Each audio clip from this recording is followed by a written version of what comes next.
gegaan oor kort tydskrif vir plante grond, wou nie die hele ding publiseer nie. En toe het hulle my baie groot guns gedoen. En toe kon ek dit in die top internasionale tydskrif publiseer, wat dit onmiddellik gepubliseer het. Nou, so 'n paar maande gelede, toe ek net die presisie van TLI SA my gekontak en gevra is om praat oor grondgesondheid. Toe sê ek vir ek weier om oor grondgesondheid te praat, want daar word veel monsters al oor gepraat.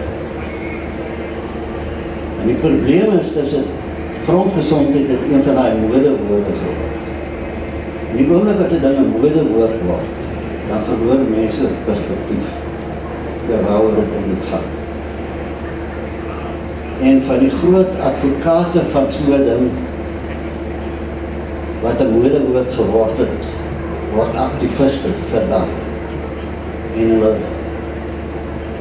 verloor hulle die besef. En toe nou,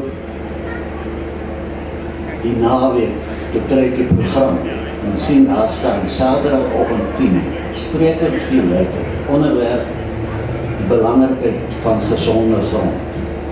Maar nou sê dan so geskryf dat ek daar meer vryheid het as ek so gehad het. So daar is my onderwerp, as ek nou met my dom hand kan hier werk, ek weet nie, ek probeer. O ja. Nou is belangrik, gesonde grond is natuurlijk belangrik, want dit is 'n voorvereiste vir volhoubare grondgebruik.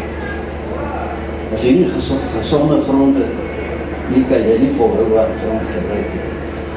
Maar wat mense moet besef is, as ons praat van volhoubare grondgebruik, is daar 3 goed wat ons kyk. Die eerste een is, jy moet vir ekologiese volhoubaarheid. Daarmee bedoel is dat grond moet nie achteruit gaan. Hoe die Engelse praat van solder, ek het 1000, dit moet nie plaasvind nie. Hy moet nie uit mekaar uit erodeer nie, hy moet nie besoedel word nie, hy moet nie te veel van sekere plantvoedingsstowwe gooi nie, hy moet hom nie verbrand nie. Die grond moet sy integriteit hou. Die tweede een is landboukundige volhoubaarheid. As jy nie landboukundige volhoubaarheid het, dat jou oeste konstant bly bestaan en jy kan nie voortgaan met volhoubare grondgebruik. En dan natuurlijk die derde ene is die ekonomiese volhoubaarheid.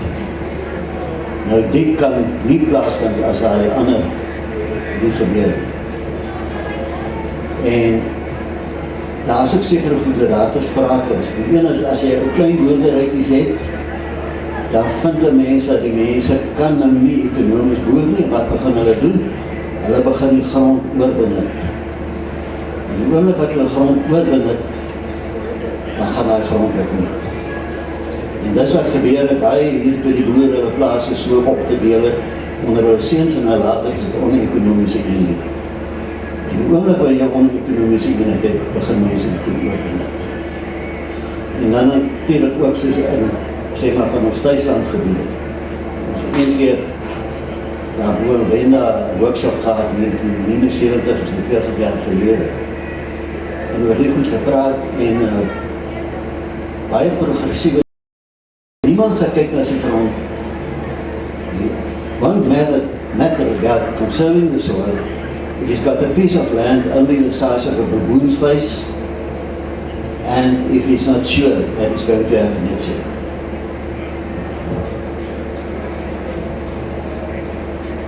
Dan wil ek ook 'n bietjie praat oor gesonde grond vir gesonde lewens. Jy kan nie gesonde plante hê as jy nie gesonde grond het. So eenvoudig is dit. En genoeg produseer nie. Jy gaan nie gesonde diere hê as jy nie genoeg gesonde grond het nie. En ek wil hier so aan die begin 'n bietjie aanhaak, sommer bloot na ding soos grondvrugbaarheid. Op 'n stadium was Namibië se beesbedryf, beesvleisbedryf op sy knieë. En die beeste het kopertekorte gehad. Die kopertekorte was in die plante wat hulle geëet het. Die kopertekorte in die plante was as gevolg van kopertekorte in die grond. Ons moet nie net genoeg kos hê, proteïen en al daai goeders, energie nie. Maar minerale, die hele lot minerale wat ons nodig het, kry ons in die kos, en daai kos kom oorspronklik uit die grond uit. Dit is so groot dat daar is 'n hele wetenskap wat genoem word geomedisyne, geomedicine. En dit gaan oor ons afhanklikheid van die grond, en dit is nie sommer net stories nie. Minerale waar jy nie genoeg in kry nie, wat invloed het dit op jou en op jou gesondheid. En ek wil 2 noem wat ek by betrokke was. Een gaan oor mangaantekorte en kanker. Baie mense weet dat die Transkei het van die hoogste, indien nie die hoogste, voorkoms van slukdarmkanker in die wêreld. Maar dit is nie evenredig verspreid deur die gebied nie. Esophageal cancer is vir die Engels. En maar daar is 'n sterkte wat dit baie laag is en daar is 'n sterkte wat dit ontsettend hoog is. Toe was ek gevra om hier te gaan kyk, is daar dalk 'n verband hoog is. Ons het dit nouer getrek na die helfte van een van die hoogste voorkomste sterkte Butterworth. 23 jaar se gevalle kon ons gaan plot. En jy het 2 stroke gehad, pikswart van die kolle. En tussen in 'n strook met nie 'n enkele geval nie. En daai strook met nie die enkele gevalle was op 'n groot doelwit met omtrent 3 keer so hoër mangaan in het, soos die Giel weerstand. Ja. Ek het in die Kaspiese gebied van Iran 'n bietjie nagegaan en dieselfde patroon gekry. Marianen in Finland het dieselfde patroon gekry vir alle kankers. En in daai tyd het daar ook in Amerika so 'n artikeltjie verskyn. At last an anti-cancer diet. En gesê, okay, sal jy genoeg mangaan en kry? Eet subtropiese vrugte en neute, dis die beste waarom daarvan. Nou dit gaan jou nie waarborg nie, want as jy nie gaan kanker kry nie, as wat ander ook betrokke. Dan die rol van sink in menslike gesondheid, en die is vir my so 'n storieetjie, omdat ek aanvanklik in 1962 my eerste navorsing oor sink gegaan. Nou, sink speel iets soos die rol van 5. As jy sink tekort het, dan stop jou immuunstelsel in bly. Dit is ontsettend belangrik vir die behoud vir jou immuunstelsel. Die tweede belangrike een van daardie 350 is dat as 'n vrou in die laaste trimester van wat sy verwag nie genoeg sink in kry nie, sy het eintlik 10 keer so veel nodig as normaalweg mense. En as daarna die jong baba nie genoeg sink in kry nie, ontwikkel daai kleintjie se brein nie behoorlik. So dit is baie groot goed. Waarmee het ek te doen gekry? Ek in 1962 begin het, toen so gelijk in die Noordwest-Vrystaat. Het is later gevind het 'n sinktekorte. Nou as jy nou mielies gaan eet, wat van so land kom met sulke sinktekorte, as gevolg van 'n basiese sinktekort in die grond, en vererger deur hoë fosfaat en deur hoë pH, dan kry jy eenvoudig nie genoeg sink in jou dieet nie. En dis ook dit wil weertrek, dat van 'n gesonde grond af, trek het dwars deur, tot by 'n mense gesondheid. Dit eindig nie net met die plant, soos wat baie mense dink. Wat gunstig is, vir die doeltreffende funksionering van plantwortels, en dit is vir plantegroei. Dit is gunstig vir die doeltreffende funksionering van voordelige organismes in die grond. Nie net mikrobes nie, maar ook groter goed soos aardwurms en sulke goed. En daai twee is eintlik dieselfde vereistes, hulle het dieselfde vereistes.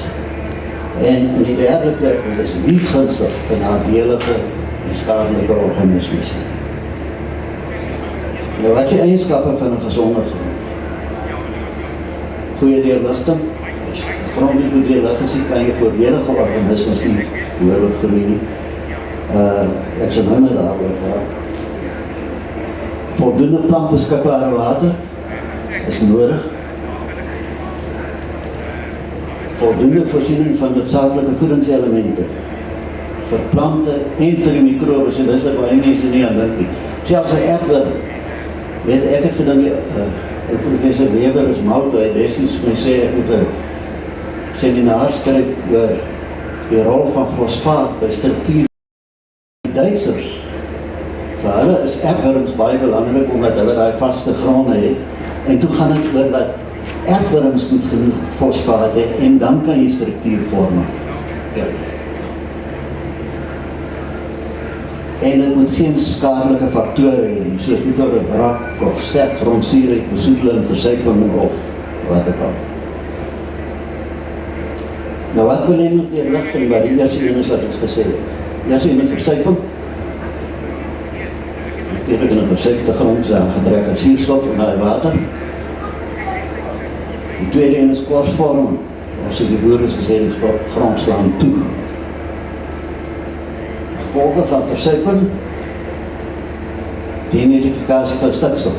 So daai grond is nie gesond nie, maar nou die gesonde of die voordelige organismes dat die stikstof nitrifiseer kan nie werk, maar die wat denitrifiseer werk, maar die gevolg is die stikstof gaan verloor. Dan kry jy die geel kolle, dan die stikstof is nie nou beskikbaar en het versuip. En die ander ding van versuiping is dat bevorder wortelsiektes in die grond.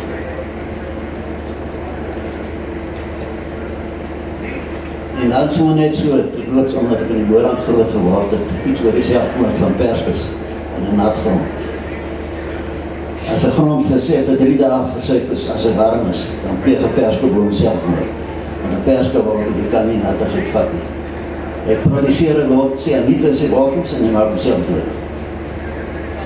Maar hy gaan nie altyd dadelik dood nie, want ek raak moed aan as hier so in Februarie so nat tyd was, dan weet ek by September en een of ander kan nie my bel.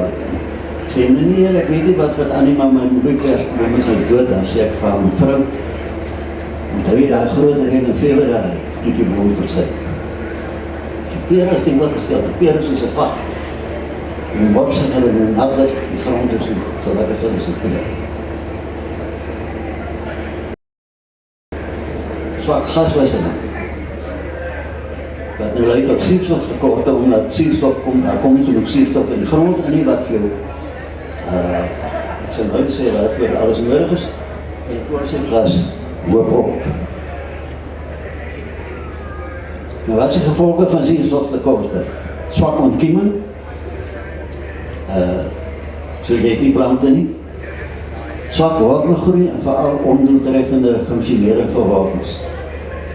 As daar nie suurstof is nie, waarin die voedingsstoffe opgeneem het, dan was ook die water opgeneem het. So een van die goed wat 'n groot ironie is in potplante en so, dan sien die mense die goed verlek, hier in so'n potjie, dan gooi nog water en nog water, want die goed kan nie, en dan ondoeltreffende functionering van jou voordelige grondorganismes. En dit is nou hier is 'n prentjie, oud student van my kom in, hy wil alles probeer en niks te werk nie. En hy kom met 'n sigaretboksie daaraan, met daai stukkie daar aan die regterkant en hy sê, is dit nie dalk die probleem wat ek in geleer het? En hy sê, nou kyk daar, met daai dun laagje daarbo, dis die kors, onder hom, en so die borreltjies, soos die Aero chocolate, dis die CO2 wat van die plantwortels en van die mikrobes afkom, wat nie kan uit nie, kan ook nie suurstof in nie. En jy kan sien hoe ding is dit. As jy dit vergelyk met my knipmesse lem daarachter. En natuurlijk links aan die linkerkant, hoe kom ek altijd vir mense sê, dit lyk soos 'n Aero chocolate, het ek 'n Aero chocolate gesê. En hy glad in die bloed op. Nou, een keer toe ek hier oor gepraat het, en vrou van my achterna toe die besprekingstyd is. En wat het jy toe oor die stukkie chocolate gedoen? Nou sê dit maar sommer nou, ek het hom opgeëet. Dit klaar was. Nou, 'n ander probleem as gevolg van korsvorming, soos ek sê, daai groot, want ons het 'n verskriklike amper sê ek nou helse kosvorming probleem. En dis waaroor ons daai groot oorsigartikel geskryf het, oor wat ons weet van kosvorming in Suid-Afrika. Nou wat is die probleme? Swak opkoms, omdat seilene nie deur daai kos kan breek nie. Die meganiese sterkte is te sterk. Veral twee saadjologges wat om die beer trek, en ek het nou daar in Californië weer gesien na 'n proef, hoe swak is die stand. Op een plek te sien ek, daar is so'n korsie wat so lig te sien, hieronder sit die ou hoontjie pleintjie wat probeer op. Maar baie plekke kon er glad nie uitkom nie. En dan natuurlijk ook oor, wat nie kan opkom, die goed met klein sade. As die boer naby by die brand wat gesê het dat hy nie, party jare moet hy 3 keer oorplant voor hy 'n stand het. Dood as gevolg van die koring wat hier die kors kan kom nie. En by Pakketberg het ons ou gehad, maar die kors was so dat 96% van die 8 mm sagte reën het in die opvangbank beland. Het afgelopen. Toe sê die boer, hy is nie daaroor bekommerd nie. Sy probleem is, hy kan nie sy koring opkry. En dan is natuurlijk swak water, en filtrasie die water bly staan, en het staan verdamp die rasie. En hier sit op die droge grond. Maar sy wingerd staan daar verlek, dan die water is in die grond. En dit onder de rubbers gewees. Wat is so, jy sien hierdie soort van ding. Nou, ek kan vir jou hoeveel foto's wys, van dwars deur die dag. Want die mense hou onder die bome, in die rye, hou hulle dit kaal. En wat gebeur? Daar is niks wat hy grond so oppervlakte stabiliseer jy. Die water dan nie daarop. Hier is limoene wat in water dryf onder mikrospuite by Adu. Ja, gesê wortels ontwikkel nie behoorlik nie. Daar waar hy die water so gestaan wat hy kon indring. As gevolg van die kors. Dit is soos daai siektes hoor, sy wortels gelyk. En ons het met steenkool afgeleide immuunsiere net so vlak ingekrap.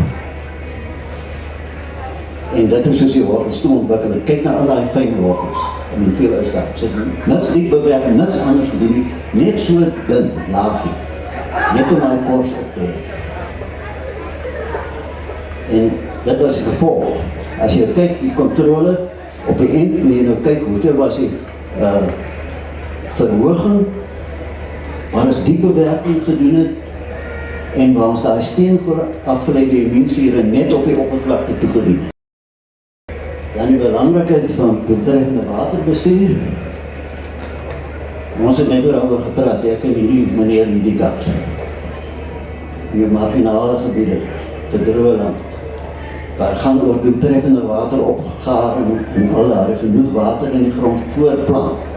Belangrikheid van landbraak en sulke goed. Vir my is dit alles deel van grondgesondheid, want as jy nie daai water in daai grond te doen, kan hy gewoon wees wat hy wil, maar hy kan nie produseer nie en jy sit met 'n groot probleem. En dan natuurlijk besproeiingsbestuur, veral skedulering, waar ons baie navorsing opgedoen het, maar ook op siektes. En as gevolg van die navorsing wat ons gedoen het, ons vir een van die grootste siektersboere hier, bo in die noorde, 'n skeduleringsaanbeveling gemaak wat gemaak het dat hy 24% water gespaar het. Wat beteken dat hy 24% aan pompkoste gespaar, 12% aan besproeiingsarbeidskoste bespaar. Sy opbrengs is 50% op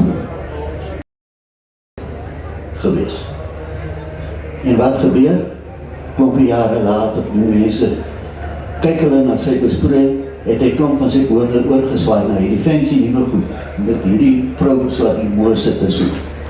Wat vind hulle? 2,5 bladsy bespreking. Dat is bezig om te oorbesproei, dat is bezig om water te mors, dat is die grond gaan versit. En een woord sê hulle, dat is besproei blykbaar om voorsiening te maak vir reën, wat nou herken ek, is ons ou ding wat ons vir hom gegee het. En het was doeltreffend, maar wat sê hulle daaroor? 5 lyntjies, oor die ander 2,5 bladsy. En dan die aanpassing van besproeiingsstelsels by die grond. Al jou oorhoofse stelsels, en ons baie navorsing daarop. Onderspulpunte, dongas, versuiping, grond wat nie behoorlik nat is. En so het het gesien, daar selfs plekke met druk en mikro. Die invloed van grondverdikking op grondwateraspekte. Nou, grondverdikking is net so baie 'n probleem soos die korsvorming en daar sê jy dan allerhande ander probleme, maar net onder die watersidering 'n verdigte laag kon kom nie, maar as 'n sandige grond die water kon deurgaan. Onder die verdigte laag is die grond pakman, en die water kan nie uitkom. En dan natuurlijk die ander, nou weer, waar jy meer kleierige grond het en waar die water opdam en op die verdigte laag kry jy watersiektes. Siektes daarvoor wat so lyk, vrot van die vertofte. En wat Giel in jou berg gevind het, dat is erger as nattigheid. Nattigheid en vertofte is nog nie so erg. Maar as jy 'n verdigte laag waar die water opgevoeder het en dan nattigheid, dan kry jy dit. En uiteindelik is dit jou voorraad. Belangrikheid van voldoende voedingsstowwe. Gaan ek maak, omdat ek nou laat begin het, gaan ek weer in 'n ander tyd in. Dit is belangrik vir beide plante en grondorganismes, soos ek gesê. En dit is wat mense vergeet. Dit is ook vir die voordelige organismes belangrik. Die claim is ook voldoende. Te min is sleg en nie volhoubaar nie. Te veel is nog slegter. Fosfaat is 'n voorbeeld. En hierdie is agter. Hierdie van hierdie macadamia boorde, die boord, en ook. Wij krijgen dat van die boorde aan die vet is van te veel fosfaat naar ons deel. Deelproeven en goed dat. Als jou rij in fosfaat oor 50 delen per miljoen gaan, word die oeste onderdruk. Nou as van die macadamia boorde wat tot 300, 400 delen per miljoen fosfaat. Maar nie as gevolg van kunsmis, as gevolg van swaar toedienings van mis vanaf melkerij. Of kompost waarin baie van die mis is. En daar is hoop publikasies in Californië daaroor waar die melkerij mis moet van ontslae raak en dan sit hulle met die type van probleem. Hier soos ek sê, boven 50 dele per miljoen ryptee is nadelig en ek het in een keer moes in Sumatra gaan kyk na probleme by suiker. En waar blokke langs mekaar gehad het, selfs waar die 50 dele per miljoen was. En daar was jare gelede kommerwekkende tendens wat ek het 'n bietjie opname gemaakt vir 'n publikasie wat ek wou doen. En wat vir my die verrassing was om te sien hoeveel van die lande, hoeveel van die monsters het te min fosfaat. Ek het al gedink dat almal omtrent genoeg. 1994 was het kwart in daai twee gebiede. Maar ten 2002, 8 jaar later, was het 'n derde in al die verlande. En dit kan jy nog reg maak, jy kan begin 'n fosfaat toedien.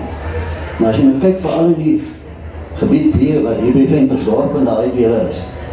Ten 2002 was byna 1 uit elke 5 monsters het bo 50 dele per miljoen pH. En as jy nou kyk, die tendens tussen die twee is dat dit het laer gegaan en hoër gegaan. En die wat reg is, het al minder geword. So sekere boere het oorbemes, ander het onderbemes. En as jy nou kyk, hierdie sit ek spesiaal. Iowa se berei 1 norme, en dit is wat ons ook aan geglo het altyd. En kyk hierso. Vertaas is 'n nuwe P-norm. Die nie sanderige gronde lê hier tussen die B25 na 30, sê hulle moet jy hê. Van die sanderige gronde 35. Dis belaglik.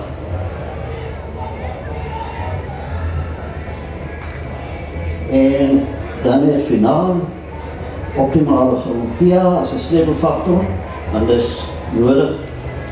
Die pH reg is, moet reg wees vir die doeltreffende opname van voedingselemente. Dis nodig vir die doeltreffende funksionering van organismes. Nou, ons praat van effektiewe organismes en al die klas van goeders, Geen organisme kan effektief wees die voordelig is as die pH nie reg is nie. Voorkoming van toksisiteite. Nou, probleme in sterk suurgronde, sterk vaslegging van fosfaat en molybdeen in ontoeganklike vorms, en dit is waarom jy moet bekalk. As dit gaan jy vir ewig met daai probleem sit. Toksisiteite van aluminium, mangaan, die tabak is behoorde, sekere behoorde, so interessant.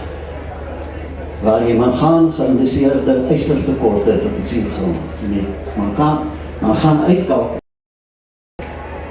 En tekorte van basiese katione, soos kalsium en magnesium. En daai sterk suurgronde is ongunstig vir jou voordelige organismes. Daar is net van jou skadelike swamme en so wat in die sterk suurgronde. Probleme op gronde waarvan die pH te hoog is. Tekorte van micro-elemente, veral sink, koper, yster, soms op mangaan. En swakke reaksie op grondtoedienings van hierdie goed. Wat is die optimum grond pH? En hier sal seker mense my seker beskiet. Teruggaan. Op die medium tekstuur en kleierige gronde, een pH water van 5 tot 6,5. En die Amerikaanse norme sê altyd daar. En dan sê net pH. Maar die Amerikaners gebruik net pH water as het kom by vrugbaarheids. By ons ontleed ouens deesdae altyd die gee vir jou pH-KCl. pH-KCl water is 1 eenheid daar as pH water. So jy kan nie daai 5 tot 6,5 en dit is hy 0. Water 5 tot 5,5, KCl 4 tot 4,5. Werklikhede van sandgronde. Hy, nie nou dankie sê nie. Kom. Milies op sandgronde in die Noordwes, baie van dit gedoen. Haal my jong daar. Jy het sandtekorte soos nooit, sodra die pH water 5 bo 5,5 gaan. En by pH water van 5,7 is dit baie erg. Proewe wat ons gedoen het oor die proefplaas, pH-KCl van 3,8, ernstige fosfaattekort. Waar die pH-KCl tot 4,9 gekalk is, baie ernstige souttekorte. En die opname van toegediende sout was 50% laag.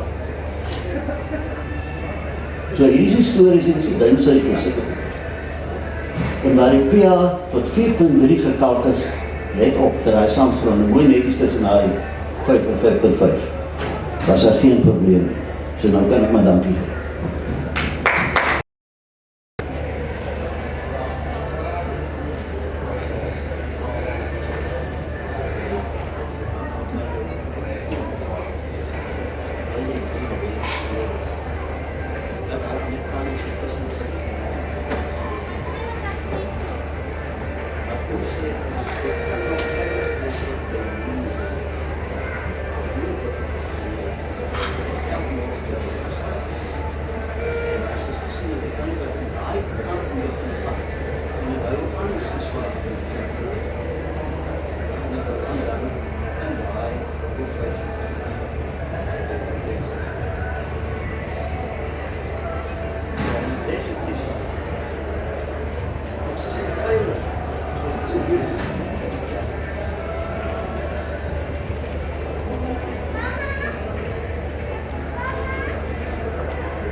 Ons was bezig toevallig met 'n groot projek, navorsingsprojek, saam met die WNR, wat goed vervaardig het, en 'n groot baie Italiaanse maatskappy.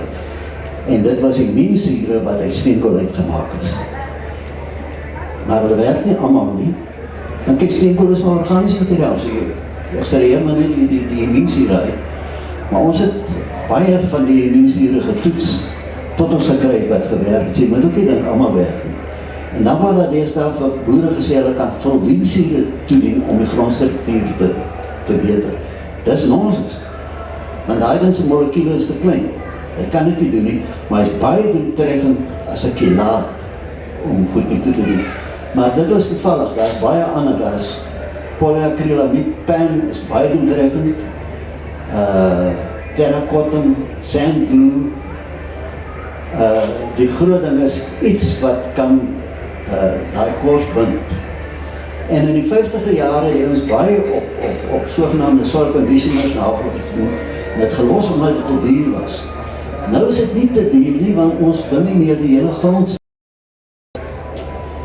En my incident was as hy het gevind dat met pen kan jy wegkom met minder as R100 per hektaar. Kan jy effektief daai kors ophef. Mulching is natuurlijk baie doeltreffend. En weer ironisch genoeg was ek een keer by nogal groot boere. De vrou van my wat van mulching, en sy nie is te duur. Liewe aardig, en as jy dit nie doen nie, ek het 'n skoolvriend wat dit baie doeltreffend doen. Of jy los hom net die onkruid en spuit hulle dood. Maar hierdie kaal grond onder die rye. Ek meen, dit is net eenvoudig moeilikheid soek. En so mulching werk, gips werk op plekke, maar byvoorbeeld daar waar ons daai proef gedoen het, wat ek vir julle die resultate gewys het gips glad nie gewerk.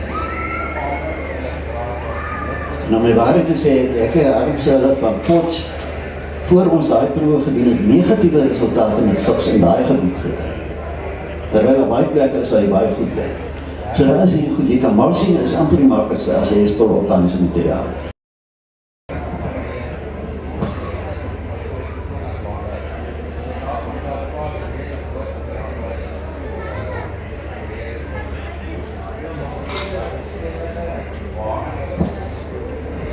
Dis 'n vraag oor dat jy jou blare afval goed saam met melasse in 'n sak sit en dan dit die mikrobe stimuleer. Dit is natuurlik so. Daai melasse gee 'n klomp energie, kos vir die mikrobes.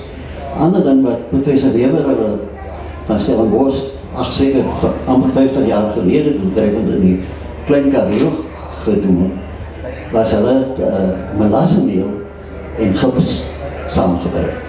Dat hulle sommer net op die grond toegedien het. En soos jy sê, die melassemeel gee die energie dat die organismes begin bind daai struktuur, dan maak hy die grond oop, want hulle wil brakgrond herbind. En die gips verplaas dan die natrium en jy kan dit uitloog, want as jy net gips toedien, gips se oplosbaarheid is baie laag. En nou baie van die gronde werk het nie, want die oplosbaarheidsproduk is nie hoog genoeg om die grond oop te maak.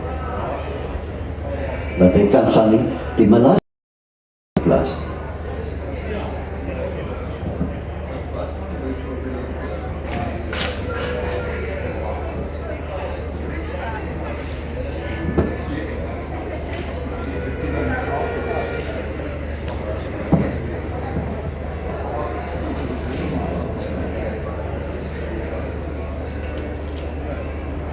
Ja, jy sê, die plante spuit maar op die grond.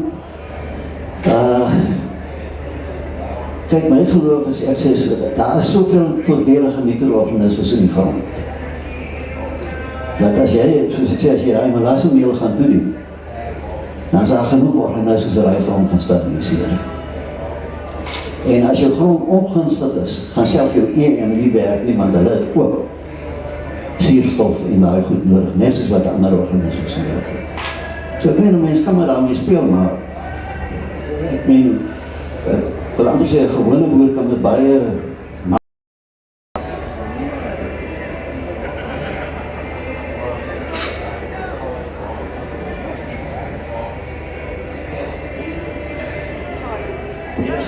Hier is 'n vraag oor hoe die besproeiing gelyk wat gewerk het.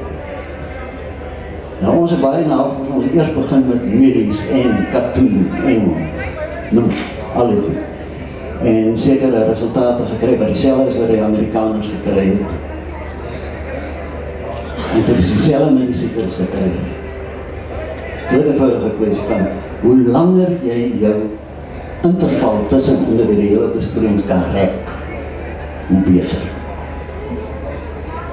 En die groot ding wat daar gebeur het, is wat daai ons al 1 keer 'n week besproei het, was dit gemiddeld. Dat daai besparing beweeg gebring het, 1 keer in 2 weke. Ja. En die Utah State University is goed. Kyk het, hulle self bijvoorbeeld met de gewassen wortels, waar die boere elke tweede dag besproei. Vergelijk elke tweede dag met elke vierde dag te doen, elke vierde dag beter. Te vergelijken elke vierde dag met elke 7e dag te doen, elke 7e dag beter. En dat is weer een kwestie van, jy help die lichting aan, want die grond is nie gedurig nat. En nou kry jy, ek meen, ek wou daarvan gepraat het. Met makroboere, tenminste megaboere te doen gekry. En al 3 was chaos. Die ene het avocados gehad, het lyk soos hy citrus wat ek gewees het, hy wortel. Kyk ons in die profiel gehad, nee, is hulle man, want nou, dis jy die hoor wat vir my altyd vertel is, hulle weet precies wat hulle doen, hulle weet precies wat aangaan. Die lyk hy dan so, en hier is hulle mannetjie wat hulle goed doen. En ek sê, kyk vir die mense, hierdie grond is pap nat. Neem ons het gister besproei. Ek sê maar die water moes nou al hier voorbij gewees. Ek sê, kyk hierdie dik vrot wortel, ja maar avocados het nie haarwortels. Ek sê, ek praat nie van haarwortels nie. Ek praat van dun, gesonde wortels. Gelukkig kom ons in 'n ander woord van hulle, by 'n ander profiel gat, waar die wortels is tot 1,3 meter, die fynste, mooiste wit wortels versprei. En toe sê die verbaas, en sê, oorgat. Hy het nou gemeet, die wortels is dan tot 1,3 meter en hulle besproei net vir 0,8 meter. Want hulle dink, avocados se wortels gaan net tot 0,8 meter diep in die grond hê. Nee, dis nie. Dis omdat hulle gedurig werk met goed dat die wortels nie kan ingaan. Weet, 'n mieliewortel en koringwortel gaan maklik 3 meter in die grond. Op die Dowling Saltlands van Californië het hulle gevind dat as hulle grondprofiel tot die velkapasiteit volmaak, dan kan mielies 310 mm water uit die grond trek voordat hulle verwerk, voordat hulle onder stress gaan. En dis die goeders wat ons met die mielies en die goeders gevind het. En so ek sê, ons het met die citrus ook gevind, is ek sê, daai 2014, sê toe in 5 lijntjies, maar daai was doeltreffend, terwyl die ander fancy goed, ons by ander megaboere, gee een vreselike mooi PowerPoint, hulle besproei 3 keer 'n dag. Nee, ek weet, die lood van daai water verdamp eenvoudig, en as nou agterna toe vra iemand vir die ou, maar oorbesproei julle nie. Wat van die extra water? Nee, ons het groot dreneringsstelsels om daarvan ons gehad. Nee, daar is het soveel geld, dat ek dink nie alles baie moet in boere, die wat ek nie te doen gehad het, hy paar, ek hoop die ander is beter. Lyk vir jou doeltreffende boere as jou gewone medium grootte tot groot boer. Wat moet doeltreffend boer, maar sy boerdery is groot genoeg, hy sê soos hy kleintjie wat moet oordoen het. Sy boerdery is groot genoeg, dat hy kan 'n goeie bestaan maak, as hy reg maak. So hy moet reg maak.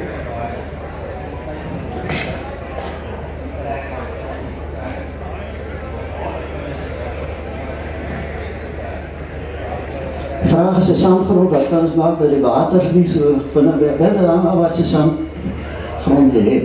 Ons fyn sande het verbasend hoë waterhoudverhoudings. Die medium en grove sande, die raak droog. Nou, baie mense sê, sorg dat die organiese materiaal hoog is, want organiese materiaal verhoog die plantbeskikbare waterhoudvermoë van die grond. Dit is ook lieg. Organiese materiaal verhoog nie die plantbeskikbare waterhoudvermoë. Want kyk nou met die potplantjie waar jy net op kan vlot, sal op wat se skaal werk. Die Israëli's het op 'n stadium op 'n sekere diepte wat hulle maak, soos amper iets wat jy met jou Avalons het hulle sement grond weggevat, 'n teerlaag ingesit en grond teruggesit, waar die water nie alles werk erin neer. Die ander mense kan maar inkom, ek is klaar, ek gesels maar oor nie kom. Maar die Die ander ding is dat op die Kaapse vlakte het een van die swart vrou daar toe baie slim gewees. Toe ingenieursproewe gedoen het en druppers wil insit en die druppers water raak nie, sonder dat sy nou van die Israëli's goed geweet het sy grond weggevat, karton gesit, die grond teruggesit en so 'n bom gewerk. So op tuinskaal is daar seker goed wat jy kan doen, op 'n groter plaasskaal raak en nou probleem dis goed. As jy fyn sand het, is vir ons fyn, valafs en soos 'n fyn sande. As 'n plant beskikbare waterhou vermoë is, hier 120 mm per meter. Dat is ongelooflijk. Maar die mense het nog altijd onderskat dat daai water word losser vastgehou, soos jy die gewone maniere veldkapasiteit bepaal, wat jou kleigronde bepaal, dan onderskat jy daai fynsande se waterhou.